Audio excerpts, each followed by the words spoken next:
Surprise, everybody. We're doing a live panel. Just like we do every Thursday, and we're totally going to come back and do more of these. And here's evidence that we are totally going to come back and do more of these. Here is a surprise panel, and we're going to talk about giant size monsters. And we have some giant size monster experts, and by that I mean experts in giant size monster things, not giant size man thing. You guys are giants in our minds, in our hearts. But if you have a giant-sized heart, please see your physician. Yeah, right. Please see your physician. You may be the Grinch. It's very possible. So what we're going to do is let's go around and introduce everybody, and then we'll go from there. One internet to my left is James Palmer. Hello, everybody. My name is James Palmer. I write science fiction and pulp adventure. I did a series of giant monster anthologies with this august gentleman below me called Monster Earth, and we've got a Kickstarter for the third and final volume. It's called War on Monster Earth. You can just go to Kickstarter and look that up, and I'll give Joe the link to put in the show notes here. So please, we've got some cool rewards. We've got t-shirts, we've got postcards, we've got a Kaiju card game. It's going to be epic. To say the least. And two internets away from me, James. This is just exactly like a real convention panel. I'm a chicken to eat. I should have talked more. What the hell are you eating? He's eating the little people. I guess. The little people. Yeah, nobody said that we were allowed to have food on this panel. Oh, Jeez. it's not exactly allowed. He's just doing it. We don't have rules. Okay, so two internets away from me.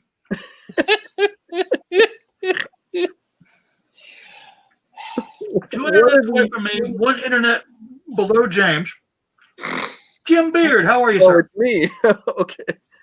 Hi, I'm James Paul. No, I'm sorry. I'm Jim Beard.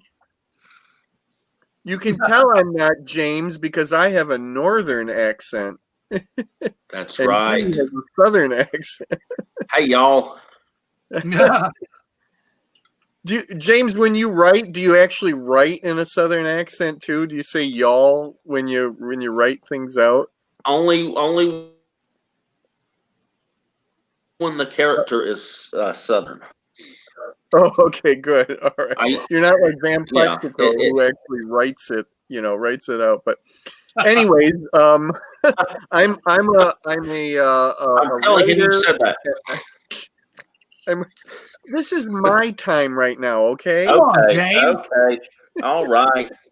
Come on. I'm a writer and editor and publisher, and I love what I do. I write all sorts of things in fiction and nonfiction.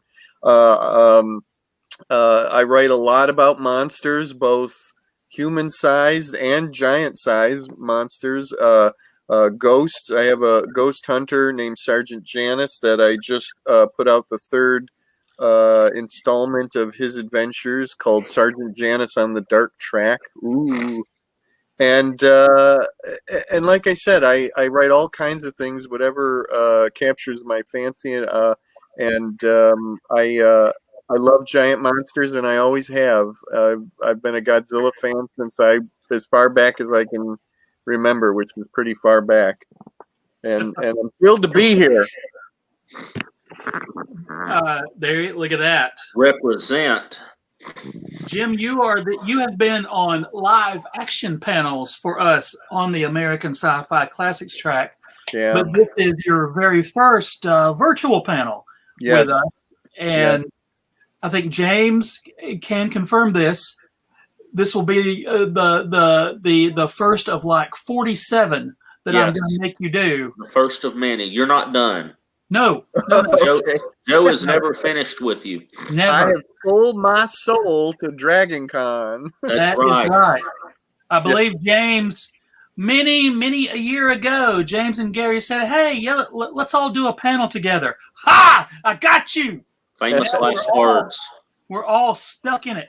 We're doomed. Yeah. Being stuck in things. It's great, though. I love it. It is great. 1, 2, 3, 4 internets away from me, my co-director, my co-conspirator, my unindicted co-conspirator, my co-director of Dragon Con, Mr. Gary Mitchell. No, Greetings. This way. This way. It's trying to figure it out. It's very Brady Bunch. Yeah. How did the Brady Bunch have Zoom calls in the 70s? What I wanted to do is just not tell anybody we were doing this, except, of course, you guys, and just spring it on you. So, hey, I thought what we do is this is the kind of topic that we would broach, if you will, at our usual Thursday night quarantine panels, which will be continuing. And here's evidence. But let's talk about, of course, we'll get to Godzilla. Of course, you can't really talk about this topic without getting to Godzilla. But let's talk about James. If you, what's your favorite non-Godzilla giant monster? Gosh, that's tough. I love them all. I think the big one, and he predates Godzilla, is the one and only King Kong. The OG. The OG, the original King Kong. What can I say? I mean, that would be a whole panel in itself, just talking about King Kong, the original movie. He's an ape fighting dinosaurs and giant snakes, and just I love it. So much good stuff. Sympathetic character. Everybody cries when he dies. I took my wife to the Peter Jackson Kong, and nerd that I am, I thought everybody knew how Kong ended. My wife did not.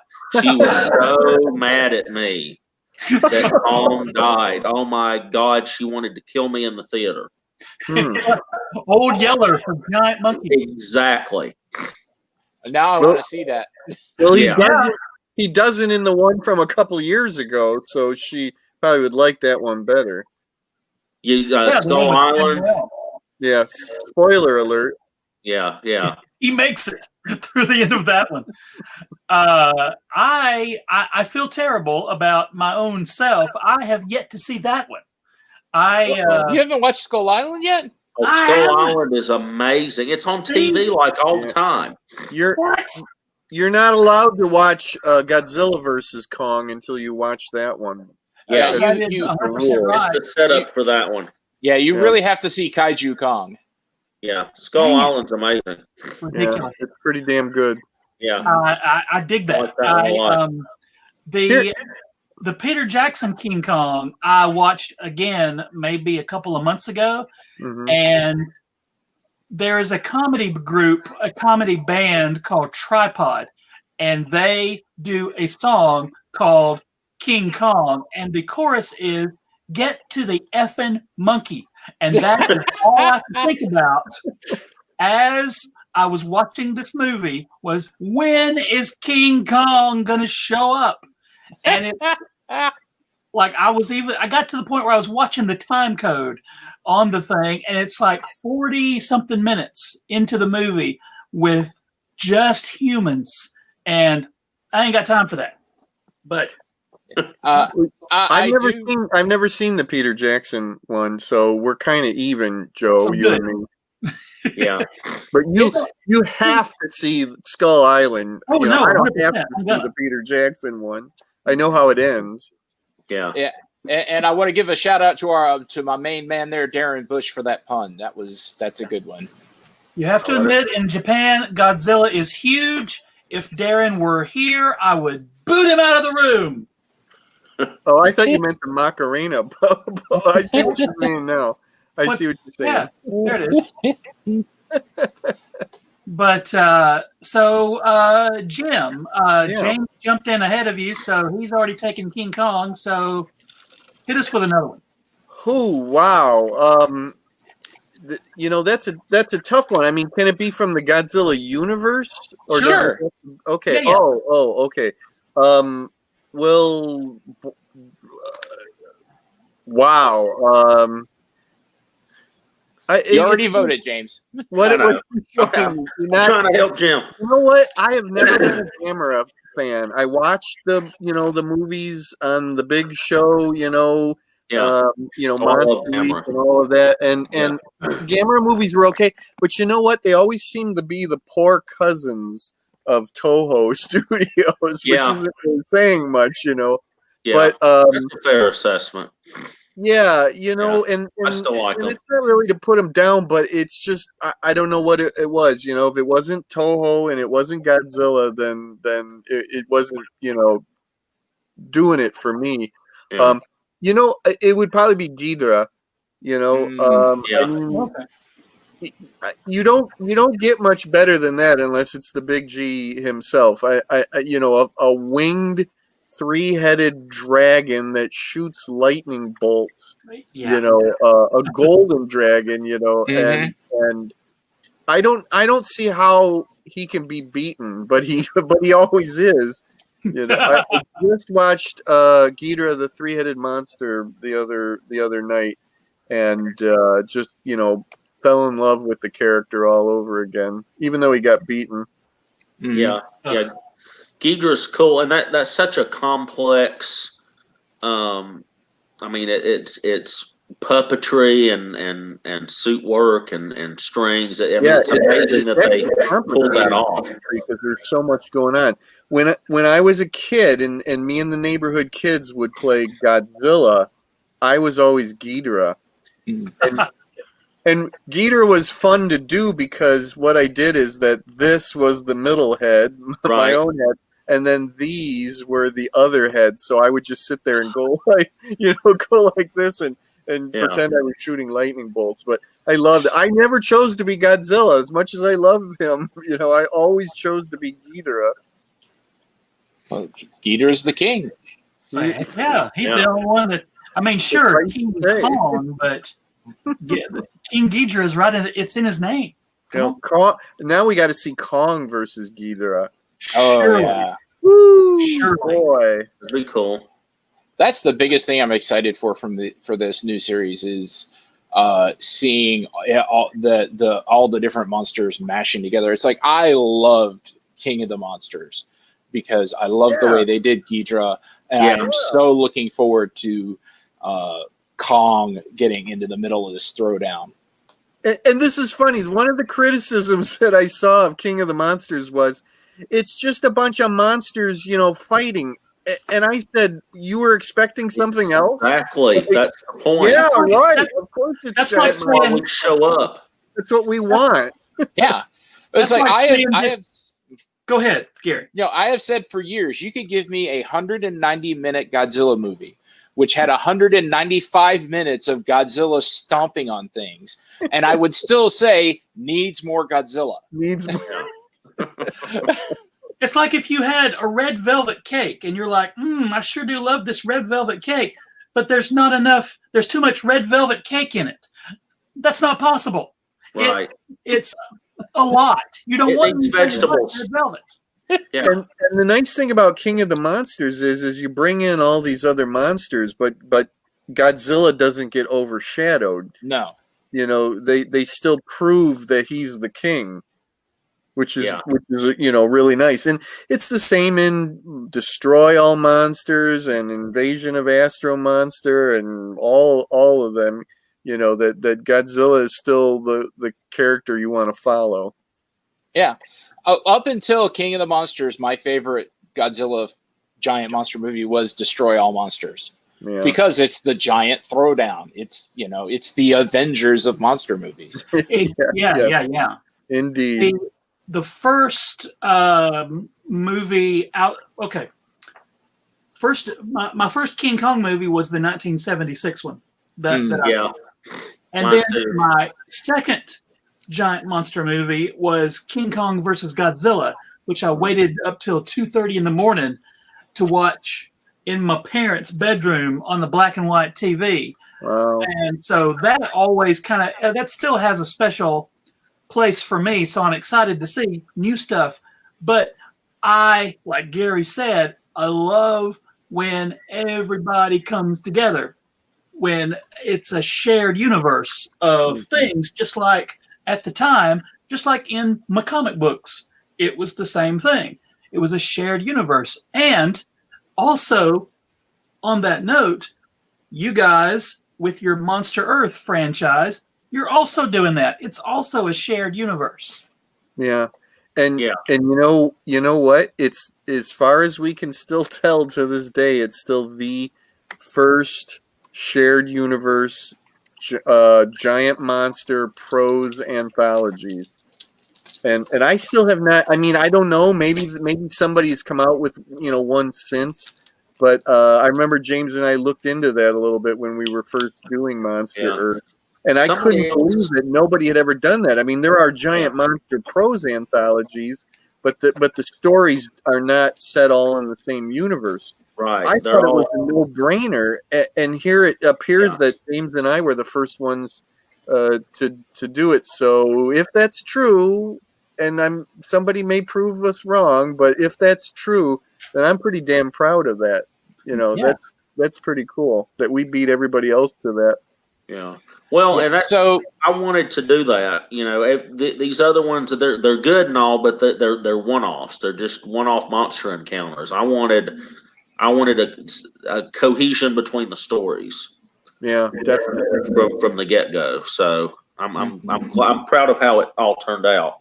Yeah. And what I love is every time a writer turns a story in, they usually say something along the lines of, "That was really fun. I don't get to write monsters beating on monsters enough."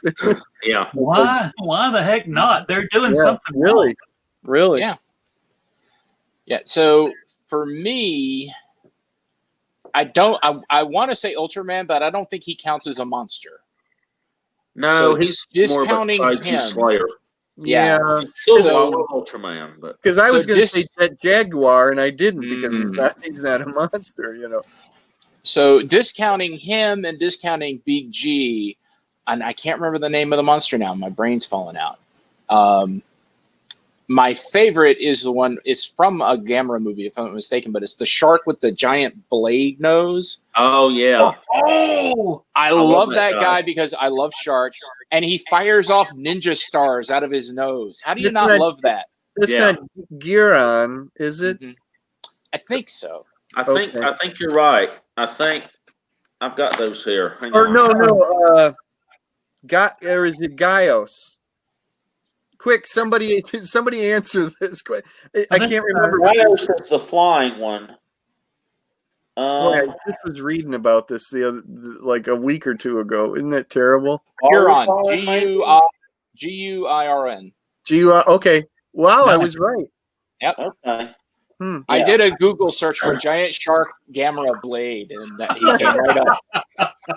Well, one of the monsters in Pacific Rim was kind of like that. I think they were kind of that was a nod to that one.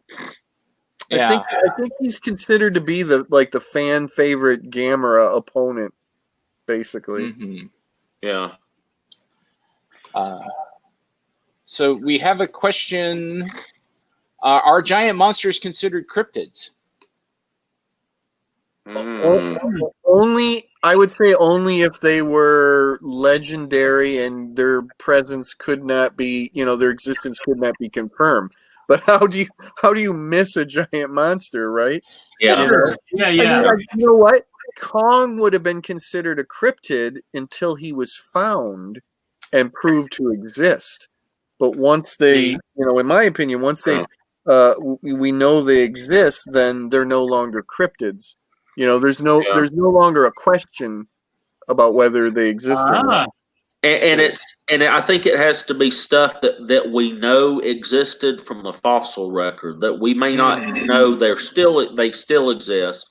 Like that fish, the coelacanth. They thought they were extinct, and someone caught one in the 50 years ago or something. They're still around. Yeah, So and now we know from the fossil record. Yeah, and well, there were no dinosaurs that huge. For obvious reasons. Well, I because I promised that I think we're gonna let's make an exception for Jet Jaguar because I love him. Me too. So let's talk about Jet Jaguar. Oh, okay. Here's my question about Jet Jaguar. Why only one appearance ever? Was there only one? Yeah. No way. Yeah. What I don't the even. heck? I hate to say it, but I don't even know if he ever appeared in any other material. I don't know. I can't think of a prose novel he appeared in. He may have shown up in comic books. Maybe when trying to think of who was doing Dynamite, I guess, or Boom was doing Godzilla. Yeah, maybe they stuck him in there. But yeah, it's so weird, and I usually like things with a finite presence. It's done in one. Well, but as much as everybody loves Jet Jaguar, and he never appeared again, why? I know, that's crazy. You would think they'd want to at least use that suit again.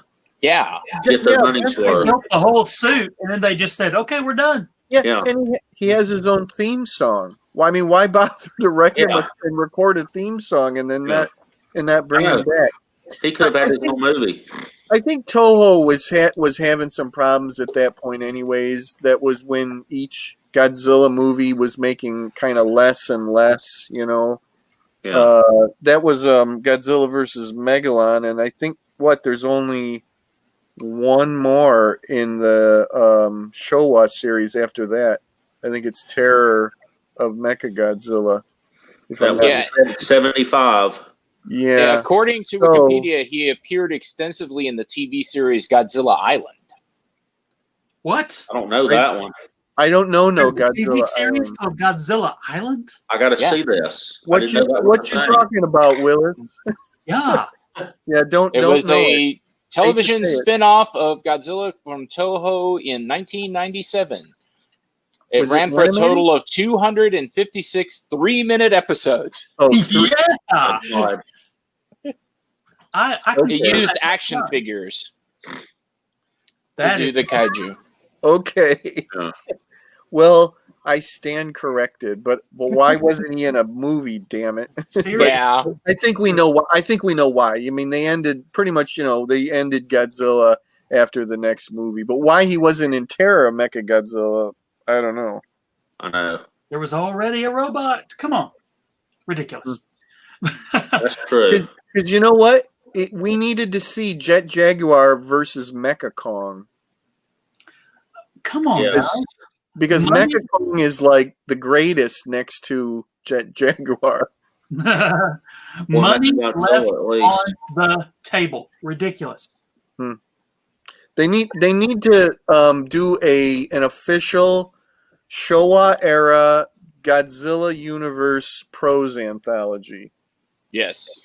And then I can write a Jet Jaguar versus Mecha Kong story. You have to. There you go. I think we got to see who we can talk to about that, Jim. Okay. Speak that into existence. We got to make that happen. Toho, but I don't speak Japanese. Damn. James, get on that. I'll work. I know a guy. I'll work on it. We'll see what we can do. We'll do lunch. His people will call my people. Mm-hmm. It'll be a thing. Oh, absolutely. Alan Pinion said that Jet Jaguar was going to be in the movie without Godzilla. I assume he means the one after Megalon. Toho thought he could not carry the movie, so Godzilla was added. Baloney! I don't want to say Ultraman, come on. wrong, but Jet Jaguar could totally carry the Ultraman movie. He's carry got a those movie giant too. hands. Yeah. He does have the giant hands. Yeah. So what outside of the Godzilla era or the Godzilla universe, what There've been other giant monster things. So what are some of those that have stuck with you? A couple of people here are mentioning a recent movie called Colossal. I'm not familiar with it. I have not seen that yet. The premise looks interesting. I love Anne Hathaway. I haven't had a chance to watch it yet. Yeah. It's same here. It's on my list. It's a movie I really want to see. I just haven't gotten around to it. The concept is amazing. I want to recommend a movie to everybody if you haven't already seen it. There's a South Korean movie called The Host. I've heard of that one. If you haven't already seen good. it, search it out. I think it's going to be well worth your time. It's one of these films that you can't easily describe other than it has a giant monster in it. But it's got a lot of other things going on in it. It's kind of part comedy, it's part horror movie, part giant monster movie, part, like Japanese samurai kind of thing. It's got a lot of things going on. But what it also has is some of, in my opinion, the most realistic scenes of what would happen if a giant monster was loose among the populace of a city. And I think there's just that, like, they thought about how people would react and badly and all of that. And that movie has really stuck with me. I saw it several years ago. And again, I want to recommend it to everybody who's watching us today. If you haven't seen this movie, look for it. And the special effects are great in it. No longer is there Asian monster movies without, good special effects. The other one that I just recently watched, and then I went out and got the Blu-ray of it, was Shin Godzilla. I was surprised at how much I liked that movie. I haven't watched that one yet. That's on my to watch pile. Yeah. Pretend I've never heard of this and tell me what Shin Godzilla is. And by pretend, I mean I feel terrible, but I'm not going to admit that I've never heard of it. Okay. It was, let's see, 2017, 2018, like that. Yeah. 2017, 2017. Basically, Toho wanted to reimagine a first Godzilla movie. And they did a very interesting thing, is they did it as a satire of the Japanese government's the way they handled both the more recent nuclear disaster that Japan had and the tsunami that they've had in recent years. The Japanese government was infamous for being sort of taken by surprise and then taking their own sweet time doing anything. Yeah. So they said, okay, we're going to make a Godzilla movie, but it's a satire in some respects of how the government reacts to Godzilla showing up, in Tokyo Bay and then wading into Tokyo. It's got a lot of people stuff in it, but I think it's so fascinating that you don't mind the people stuff. You don't necessarily sit there like you do in Showa Godzilla movies and go, would you please just get to Godzilla? It's really fascinating. They throw a ton of characters at you, and there's all these subtitles of who everybody is. Ignore all that. Just read what they're saying. And a really, really interesting new take on Godzilla himself. Okay. He's recognizable in some respects, but in others, it's like you're like, wow, this is out of left field kind of thing. One of the most twisted Godzillas ever. But I highly recommend it. Really highly recommend it. I believe it was on Netflix. There's a series of Godzilla animated movies. Yeah. And I don't they know. are I haven't seen really them, but good. yeah, but I hear they're good. They I are haven't quite watched good. those yet either. They look awesome. There's the Ultraman on there too, and I saw the first episode of that, and it just didn't grab me. I didn't care for it. Maybe I need to give it another chance. I don't know. But the Ultraman anime Okay. on Netflix too.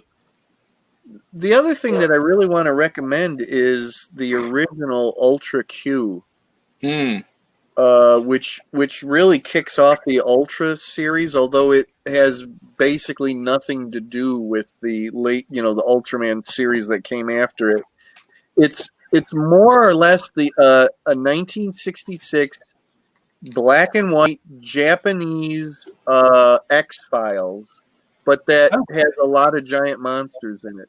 Not Sounds every cool. single episode, but it's basically Mhm. 3 regular people, a pilot, his sidekick, and a reporter / photographer, who every episode stumble across weird phenomena, and a lot of it is giant monsters, but there's also ghosts and other dimensional beings, and I think there was like a time travel one. I just recently watched the entire series. I bought it on Blu-ray, and it's very reasonable too. And just fell in love with this series. It's become one of my most favorite TV series of all time. What's cool is the girl in it goes on to be in the first Ultraman series. She plays Akiko Fuji, but she's in Ultra Q. I And like her. I like her a lot. I just head over heels for Oh yeah. her. She's just so fun. And what I really love about it is her character in Ultra Q is pretty advanced as far as a female character in Japan in 1966. And Yeah. Akiko Fuji's the same way. There's times where, oh yeah, she's the girl, but she's more or less an equal member, of what in America we call the Science Patrol, but in Japan it's the like Science Search Party or something like that. Yeah. But again, everybody out there, if you haven't watched Ultra Q, seek it out. I think you're going to be well rewarded if you can roll with 1960s Japanese special effects. Then you're going to be rewarded by some great writing, some really effective, creepy, circumstances, and 3 really engaging characters. Cool. Yeah, I was going to say they recently, like this year, came out on Blu-ray. Yeah. And some really nice additions, Ultra Q and the original Ultraman stuff. Yeah. Most Best Buys, if you still go out to shop for physical media, have them, or Amazon is your friend. Yeah. I'm trying to think of the name of it's something Hill, that the company that's doing these, and they're just gorgeous. Somebody said, "Oh, is Ultra, what's the transfer like on the Ultra Q?" And I'm like, it's just gorgeous. It's like it was made today. They're clean and just really, really great, sharp images. And Ultraman 66 is the same way, except it's funny because, again, it's like you see all the things that you weren't meant to see. Like the Ultraman suit looks terrible in it. Yeah. In the very first episode, it's beat the shit, it's like you can see every, problem. And I love you see the eye holes below the glowing eyes. Yeah. And I love that ridge on the back of the suit that hides the zipper. At least it had a ridge. James, what's funny is that Alex Ross is doing, the painted covers for the new Marvel Ultraman series, and he puts the little eye holes in there. I love when they do that on the toys and the little figures and stuff. It's great. Yeah. Well, I mean, we can see them, so you might as well put them there. And exactly. I'm sure that there's an in-universe reason. That's like some sort of air hole or something. That's his nose. Yeah, his eyes get so hot they have to have vents. Yeah. I'm enjoying Ultraman a lot. I haven't seen it since I was a kid, and I had only ever, of course, seen the English dubbing of it. But I'm watching everything in Japanese with the subtitles.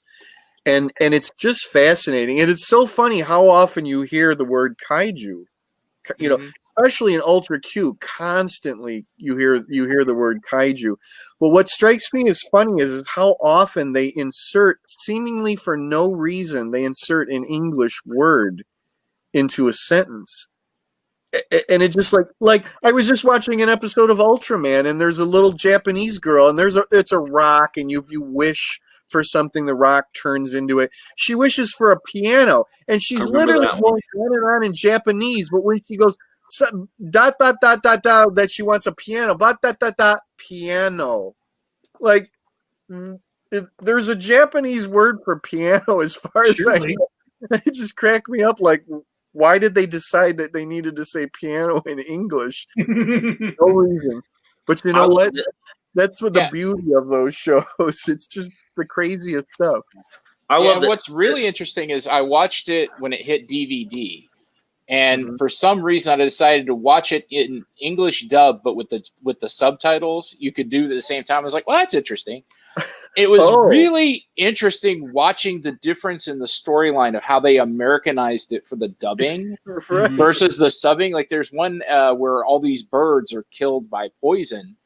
And, you know, in the Japanese, the subtitles like, look at all these dead birds. Oh, my God, all these birds are dead. And the Japanese and the English dubbing is, something put all these birds to sleep. Look, they won't wake up. Oh, they're sleeping. like we couldn't take it here in it's a kid show. The West that they were killed by poison. You know, they had to be asleep. Yeah. That's what is also funny is in both in Ultra Q and Ultraman, the characters, according to the English dubbing, are constantly saying "damn it" and calling people bastards over and over and over again. Damn it! Just like here. Well, you know, like you do. Those are good cuss words. I approve. Yeah. So what started the giant monster thing for you guys? What started you guys getting into it?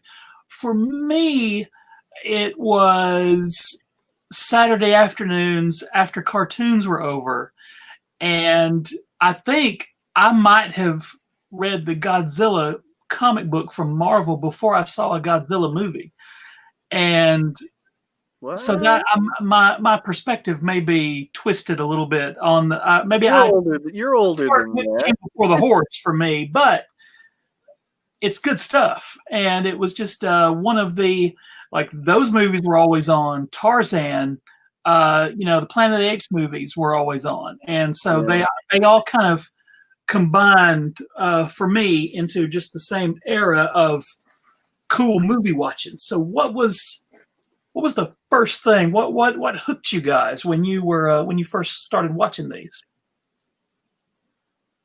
For me as a kid, it was watching. Here in the Atlanta market. I'm not in Atlanta, but in the Atlanta market, we had Ted Turner, who you've all heard of. But back then, his channel was called the Superstation, and he was just starting it up, so it was all reruns. It was stuff he could get for cheap. So Saturday, Sunday afternoons, it was, Godzilla movies and Lost in Space and Space 1999 and Kung Fu Theater and Planet of the Apes and all this great stuff. And just, watching those Godzilla movies then. And then at some point there was I remember briefly the Godzilla cartoon.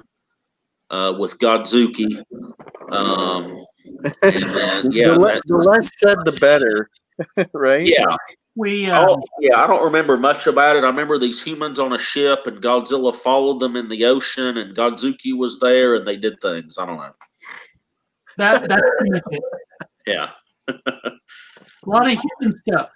Yeah, not a lot of monster stuff. Yeah, my story is somewhat like James's, except I grew up in Northwest Ohio, and we had the afternoon movies like most areas of the country did, and we got ours from Detroit, I think on Channel 50, and how often they would have theme weeks, and you used to just pray once you opened the TV guide that it would be Monster Week. and it wasn't like, Frankenstein and Dracula and all that. Monster Week meant giant monsters, and it almost always, for the most part, meant Toho movies, although occasionally there was a Gamera movie in there. And I'm sure that's probably where I really cut my teeth on giant monsters. And they would, every so often, they would throw something really different in there, like the one about the giant jellyfish that floats up in the sky. Is it Yog Monster from Space? I think maybe it's a Toho movie, as far as I remember. I've only ever seen that once, and I was a really little kid, and it scared the ever-living crap out of me. I mean, today I'd probably sit and laugh at it, but and then there was also what I now know was one of the Maijin movies about the giant statue that comes to life. Do you know these? Oh, Daimajin. I saw Megan. one of those, but I didn't understand what the hell was going on in it. And now today, as an adult, reading books about Japanese giant monster movies and coming across this, and now I know what that was. But again, it was afternoon movies. They would have a Planet of the Apes week every once in a while, and but the joy of my year was Monster Week on the Big Show or whatever the hell it was called, and that's really when. And I had the Aurora Godzilla model kit, the one with the glow in the later issue with the glow in the dark head and the hands, And I had I think it was Aurora. No, it was Revell had a endangered species line of model kits, and they had a gorilla. So I had that, and it was pretty much in the same scale as the Godzilla thing. So of course I would have those two and fight each other. Nice. Happy times. Oh yeah. Yeah, I remember in reruns of Ultraman, and there was a show called Space Giants. Too. I don't know if you remember that one. This robot guy called Goldar, and he had a wife. She was a robot too. They could turn into jets. Nice. And there was an alien called Rodak, and he flew around in this little flying saucer thing, and he would send giant monsters against Goldar. That must be something you only had in the South. I mean, it was Japanese. It was an import. It was kind of around the same time period as I guess Ultraman and stuff. Wow. Well, we had Johnny Sacco and his giant robot. Yeah. And Ultraman, but we never had anything like that. Well, I'll have to look that up. Yeah, it's called Space Giants. This version of very what trippy. James was just talking about. His name is Ambassador Magma. That's the English translation. That's what they called it here, was Ambassador Magma. Never heard of it. Was that the bad guy? No, he was the hero. He he had a let's see. I don't remember a whole lot about it. There was an old man with a long beard. And that looks crazy. What was it called? Space Giants. Yeah. Huh. And it's nuts. From the 60s, I assume. Yeah. It makes Ultraman look like Masterpiece Theater. It's bizarre. You should check it out. There was another one. How can I not? Exactly. There was another one called, it was kind of a kaiju slayer, kind of like Ultraman. He was called Red Man. And the only reason I know about that is my friend Matt Frank, who draws, he's drawn Godzilla for comics for IDW and stuff. He's turned it into a comic because it was public domain. So it was some short-lived 60s Japanese I've heard TV of that. show. Yeah. He didn't get giant, I don't think, Red Man. He just turned into Red Man and fought normal-sized monsters, I think. So have either of you gentlemen seen Big Man Japan? I think that's the title. It's about a story of a kaiju fighter. He's a guy who grows huge. It's done documentary style. Oh, No, I haven't seen that one. Oh, well, I'm a yeah. big Cloverfield fan, so I might enjoy that. Yeah, it's Big Man Japan is from 2007. And Okay. this guy basically he grows into this giant sumo kind of guy and beats up giant monsters. Wow. You want to laugh, and then it turns out it's a super good action flick. Okay. It's top notch. Well, a lot of things to look up now. Yeah, Well, that's why, there's a lot of recommendations this time. Yeah. It has to be better than Velocipaster. I'm on this How dare you, sir? kick right now. How dare you, James Palmer? Ever since I've learned the word tokusatsu, I'm on this big tokusatsu kick. Yeah. And it's so funny because I would never watch anything in subtitles when I was younger. I hated stuff like that. I'd always have to watch the English dub of stuff, but now I don't want to watch the English dub of anything or English cut or the version or anything. It's like I want to watch the original Japanese. It can have the subtitles, that's fine. But I realize more and more and more that it just interests me more to watch the original Japanese of all this because so much is lost. Yeah, and I realize I'm getting English subtitles, and like Gary said, there's something that sometimes is lost in translation. Yeah, but at least I'm watching the actual cut of the movie is the Japanese original, cut of things. Yeah. Well, and that's the difference too between watching Gojira and then watching that Americanized Godzilla where they stick Perry Mason in it. Right. Sure. I mean that's night and day. I've got the Blu-ray of Gojira, and that thing is just that's amazing. They use actual atomic bomb footage in it and stuff, and you're getting it full strength. Yeah, for sure. I was thinking about that. I was thinking about that earlier today. How far we've come from the 1954 Godzilla. A movie that was, a launch pad. It launched from a horrible circumstance. Atomic bombs being dropped on a country, and what it became. Basically a series of children's movies. With a giant monster hero who just happens to have radioactive breath. And we're kind of coming back around now with Shin Godzilla that's trying to, ground it again in horror. And it's just a fascinating story of what the Godzilla series, started as, became, and now has come back to. Well, let's talk a little bit about where were you guys what were you guys doing when you met and when you brainstormed the idea for Monster Earth? We hadn't met yet. We were doing stuff. We were on a I guess it was still Yahoo Groups, the Pulp Factory. It was. Group, and we were talking about Jim mentioned doing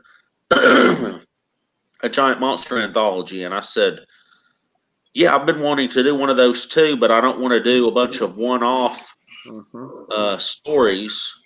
I wanted it all connected somehow. I just couldn't figure out how, and Jim said, I have an idea for that. And he sent me I said, let's do it. And here we are now, almost 3 books and a novel later. Yeah, tell us about the first 2 books were anthologies with a bunch of different writers, and then there's one whole novel which is just one person. Right. The basic premise is that every nation on Earth has at least one giant monster. In some ways, it's a stand-in for nuclear weapons. Like when I do my tables at shows, I always say to people, I try to give them the Hollywood pitch, and I say it's an alternate history of the 20th century, but with giant monsters. Meaning, the major events of the 20th century all happened. World War II happened, but there were giant monsters involved. The Vietnam War happened, but there were giant monsters involved, and so on and so forth. Pearl Harbor happened, but with giant monsters. Yeah, exactly. Here's the one that I really love. When the American Indians took over Alcatraz. Yeah. Well, that happened in the Monster Earth version of it, but the United States government sent a giant monster out to the island to stop that right there and then. It's a wonderful thing because the first book goes from 1936, I think it is, up to 1985, and basically every writer took a decade and set their story within that. And again, everybody was encouraged to put as much real world stuff in their story as possible, but still to have some fun with it, be inspired by the Godzilla movies and everything like that. And it all came together beautifully, I think. Yeah. And we had a lot of fun with it. The book kicks off with I wrote the first story, and it's a real world situation, and it's one of the events that they say was one of the first battles of World War II. Japan invaded China in 1936. They actually invaded a couple times. It was one of the times that they invaded, and I think it's like 1936, if I'm not mistaken. There was a thing called the Marco Polo Bridge incident, where Japan came in and they started a fight with the Chinese, and the Chinese had to defend themselves. All of that happens like it did in the real world, except in my story, the Japanese bring a giant monster with them, thinking that they're very clever and they're going to take care of this invasion thing very, very, quickly. Well, what they didn't bargain for was that the Chinese have their own giant monster that nobody knew about at all, and then that defends, China against the Japanese monster, and then we just went from there. We jumped to that Pearl Harbor story that James mentioned, and like I said, there's a Vietnam War era story, and so on and so forth. The next book goes from 85 to 95, so it only stretches 10 years, and it's called Betrayal on Monster Earth. And what happens is a cult-like group called the Dissemblers. They are followers of a man from the late 1800s who believed that there was an object coming to Earth from outer space, and once it came to Earth, everything was going to change. It was going to bring forth a new era. The old era was going to be swept away. The followers take that and they believe that it's actually going to bring basically destruction for the Earth. And they set about trying to get rid of Earth's monsters because they feel that Earth's monsters are going to defend against this change that's coming. So it goes from there. They get the gene from a heretofore unknown giant monster in Africa called Unagi, and they take that gene, which can create other monsters, and they spread it around to as many countries as they can, and just let people go to town on creating new monsters. So, third book, War for Monster Earth. The object has come to Earth. It sits there for almost 3 decades, and then finally opens up, and that's where our story begins. That what comes out of the object is not good for Earth. and Earth monsters, a la the Godzilla movies, need to defend the Earth from outside, and what happens from there. And then James, talk about Desmond's standalone novel. Yeah, so I'd wanted to do, and I'd wanted it to be a series of novels. I couldn't get other people to jump on board, but this guy named Desmond Reddick from Canada wrote this great novel called Mother of Abominations, and it's all about I love that. how Aleister Crowley lived way beyond his normal years. I think he died in 47, and this takes place in the 80s. So he's 110, 20 years old by this point, and he's at his he rented a house on Loch Ness, and he's doing this magical ritual to basically take control of the Loch Ness monster and send it to destroy London. Nice. If that's not a good premise for a novel, I don't know what is. I just love it. Aleister Crowley's 120 years old, sets up shop on Loch Ness to take control of the Loch Ness monster. I mean, that's just amazing as far as I'm concerned. And he had actually rented that house on Loch Ness. That was something I didn't. I kind of researched that and figured it out. But Mark Maddox did a beautiful cover for it. Oh yes, Mark Maddox is great. Yeah. The I'm excited about this Kickstarter that you guys are doing. I was one of your copy editors on the first 2 books. Yeah. And so all the commas that are in the right place, that's me. But we have you to thank. But I dig it. I'm excited about the Kickstarter and all the links to all your stuff and your non-Monster Earth stuff we'll put in the show notes and everything. But speaking of that, as we're kind of winding down, Jim, tell people where they can find your other stuff and what other stuff is in the works for you right now. Oh, definitely Amazon. Just go ahead and put my name in, and my author page should come up. Everything I've done is on Amazon except for one book. And it's one that came out last year. I'm very proud of. I actually was able to write an official Kolchak, the Night Stalker novel, and I'm thinking that probably if you like giant monsters, you like things like Kolchak, also. If you go to moonstonebooks.com, I think that's what it is. It's Moonstone is the Kolchak publisher, and it's called Kolchak: The Last Temptation. And I'm very proud of it, and it's available in both paperback and hardcover. I think it was now we have Monster Earth hardcovers, but I think this Kolchak book was the very first hardcover that I had ever been in. But I just came out with the 3rd Sergeant Janus novel, which I mentioned earlier, called Sergeant Janus on the Dark Track. If you like Edwardian occult detectives, then I think you'll like Sergeant Janus. I have a little bit of a different take on ghost hunters. And then I just came out with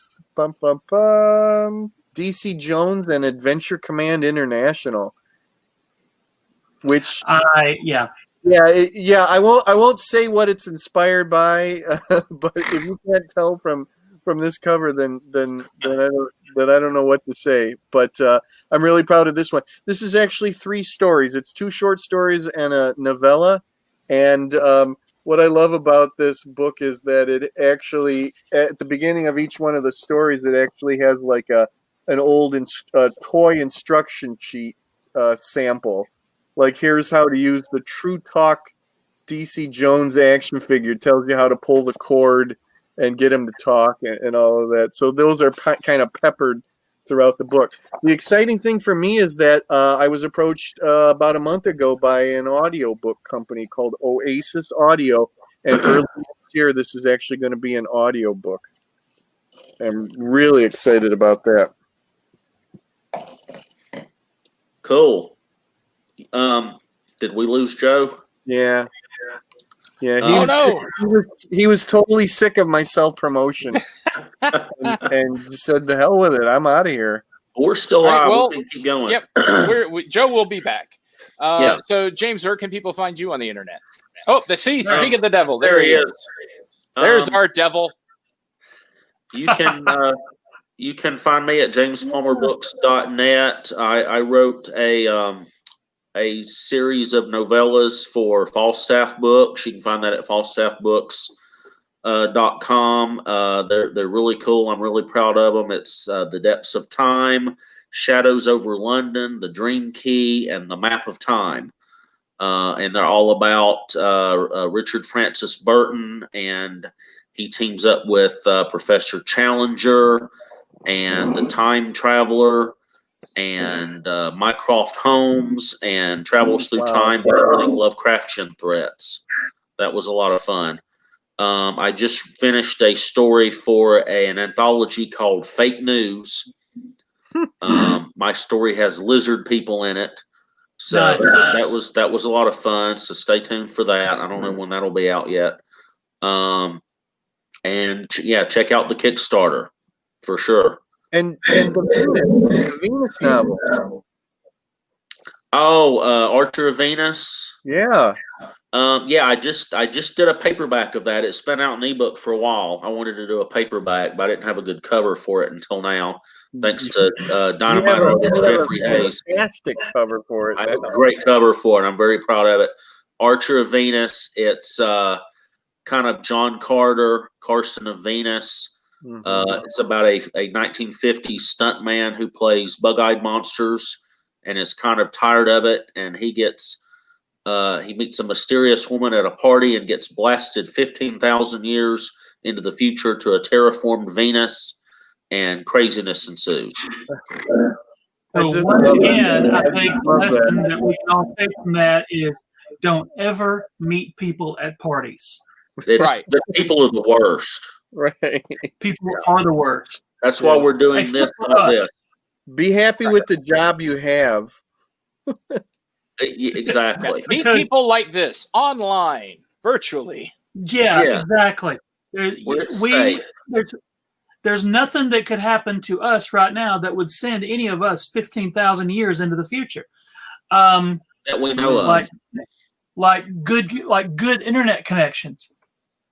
But I just want to give one more plug, and we keep saying Kickstarter, and you know what? I get it. There's a million Kickstarters out there, and they all want your attention, and they all want your money. Take a look at ours. Decide if it's right for you. It could really use your help. We're running down on days, and of course it's an all or nothing thing. I think it's pretty reasonable of what the project is looking for. The cool thing is that I realize that it's for the third book, but James, correct me if I'm wrong, you can buy in and you can get the first two books by buying into the third one, right? Absolutely. Yeah. I've got rewards, reward tiers on there for the first book, second book, and third book. All of them, ebook, paperback, hardcover. We've got T-shirts. We've got these awesome art postcards that Jeffrey did for us. A couple of years ago, these guys approached us about doing an Monster Earth expansion pack for this Kaiju battle card game that they have. I've got that. I've got the base set and our expansion that they're throwing in for us. It comes in a nice box. Good stuff. So yeah, I mean, check it out. If you can't still share it with your friends, post it on your Twitters and your Insta things and all that good stuff. We've got a little less than I think it's like 19 days left. 19 days now for a couple more hours. Yeah. So again, please look at it, see if it's right for you. I hope you get excited about it and help us take care of our writers and our artists, because they're all fantastic. The people involved with it, and I don't count myself in that, but the people involved in it are really fantastic, and I think you're gonna really love how we wrap up this trilogy. Yeah, that's what the money's going for is to pay the artists and pay Gary, the writers. Tell people where they can find you. Me? Under Godzilla's foot. You can find me here on the Twitter at Gary_Mitchell. You can find me if you found the Facebook Cosmic Track group. You found me. And we lost Joe again. We're easy to find. They found me and lost Joe. Boy, he's vanishing. a really sensitive sort, you know. I mean, we barely say anything, and he flips out and jumps off. The internet is squirrely in Alabama tonight. So- Yes. Okay, indeed. so see, I'm going to reach up and hold Joe in position. Yeah, there you go. You Actually, can blame, yeah. you can Joe, blame you'll the be my wildfires, hands. right? Yeah, no, he's not near any wildfires. No, he's in Alabama. No, we're all near the wildfires now. True. That's true. You know, the smoke is stretching across the country. Supposedly, it's to us already. And the world is on fire. We just had all the rain Clearly- from the clearly- hurricane today. Yeah. Clearly, it'd be better if giant monsters were involved. Surely that has to be the actual reason. It wouldn't Right. surprise me at this point. There you I go. could look 2020. outside. I could look outside and see Baragon right now and just go to bed. How many news stories have there been in the last just few months of clearly the beginning of monster movies, and we've had to say, no, stop it. Yeah, That is not cool. yeah. Like they found some kind of giant egg, and then they found some portal underground. Like, hey, you leave it there until 2021. And Please. they found those mummies, all the mummies. What the heck? Yeah. Stop digging in Egypt. That's all I'm saying. Thank you all to everybody who watched us tonight. I see that Craig is saying thank you to us, and well, I'm saying thank you to you for being here. Yeah, It's been thanks, fun. guys. Yeah. And as one other person put, I want to give that shout out to Mothra. We did not talk We about got- Mothra, and we should have. Or Rodan. Word to your mother. Or Rodan. Mothra Word and Rodan are, to and they got their your own mother. they got their own movies before they were guest stars in Godzilla movies. So that's pretty Yep. cool. Yep. Word to your Mothra. Okay, Word to I will. Mothra. And that's a good place to stop. My brother from another Mothra. Thank you guys very, very much. One